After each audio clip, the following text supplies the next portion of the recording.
আমার জামাইটা অফিস থেকে আসছে, এসে অনেক টায়ার্ড, ফ্রেশ হয়ে একটু নাস্তা করে ঘুম এসে গেছে। তো একটা জিনিস দেখাবো আপনাদেরকে, চলেন। যদিও আমি এর আগে দেখে গেছি, তো ভাবলাম আপনাদের সঙ্গে শেয়ার করি।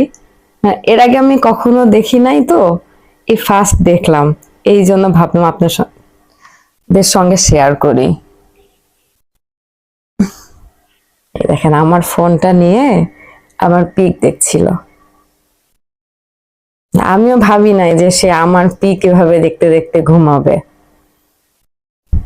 হ্যাঁ, আমি সত্যিই অনেক লাকি, এমন একটা জামাই পাইছি। সবাই আমাদের জন্য দোয়া করবেন, এইভাবেই দুজন দুজনকে ভালোবেসে একসঙ্গে থাকতে পারি।